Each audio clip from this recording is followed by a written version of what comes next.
Record. మాజీ MP Vijayasai Reddy జగన్కు నిజంగానే దూరమయ్యారా, లేక అందులో ఇంకా కామాలు ఆశ్చర్యార్థకాలున్నాయా? హఠాత్తుగా సాయి రాజకీయ సన్యాసం అందరినీ ఆశ్చర్యపరిచినా ఇదేదో పొలిటికల్ డ్రామా అని అనుకున్నారు ఎక్కువ మంది. కానీ తాజా పరిణామాలు ఆ అంచనా తప్పని చెప్తున్నాయా?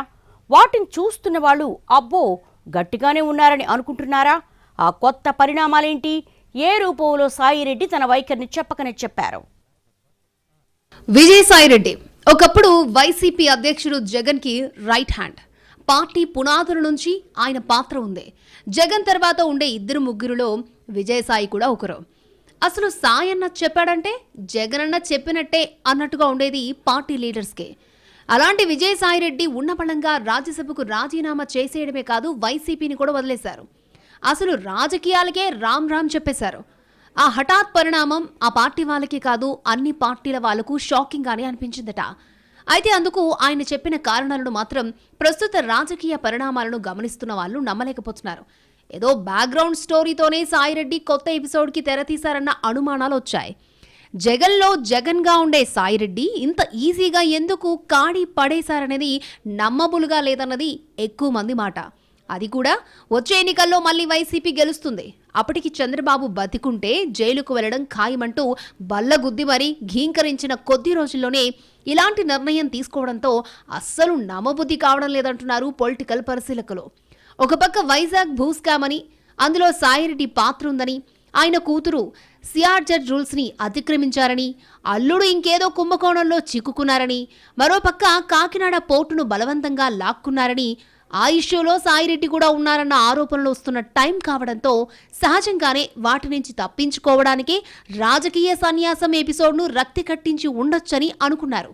సాయిరెడ్డిదంతా పొలిటికల్ డ్రామా అని, ఎప్పటికైనా ఆయన తిరిగి జగన్ గూటికే చేరుతారన్న విశ్లేషణలు కూడా జోరుగా నడిచాయి. కానీ అవన్నీ తాత్కాలికమేనని తేలిపోయింది.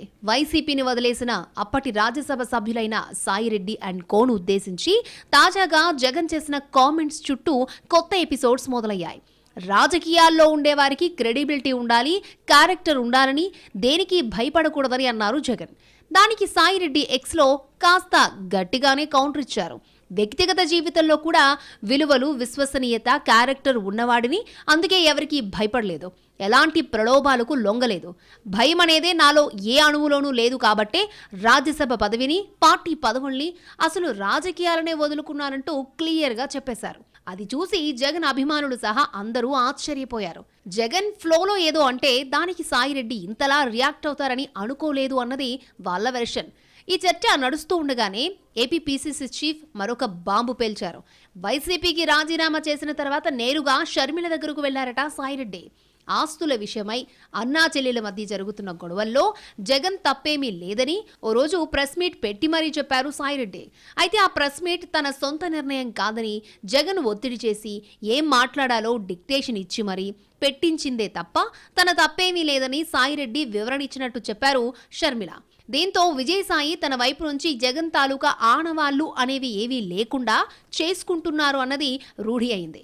అసలు జగన్కి పూర్తిగా దూరంగా ఉండాలని నిర్ణయించుకోకుంటే అప్పుడెప్పుడో పెట్టిన ప్రెస్ మీట్ గురించి విజయసాయి ఇప్పుడు షర్మిలకు వివరణ ఇవ్వాల్సిన అవసరం ఏముంది అన్నది విశ్లేషకుల ప్రశ్న. అంతేకాదు వైసీపీలో స్వేచ్ఛ లేదని, తనను సరిగ్గా పని చెయ్యనీయలేదని కూడా షర్మిలకు చెప్పుకున్నారట. ఇవన్నీ చూస్తుంటే మళ్లీ జగన్ ప్రభ వెలిగినా సరే సాయిరెడ్డి ఆయన పంచన చేరకపోవచ్చని అంచనా వేస్తున్నారు పొలిటికల్ పండిట్స్. జగన్ ఆప్షన్ ని ఆయన పూర్తిగా డిలీట్ చేసుకున్నట్టే కనిపిస్తోందని అంటున్నారు. ఏమో గుర్రం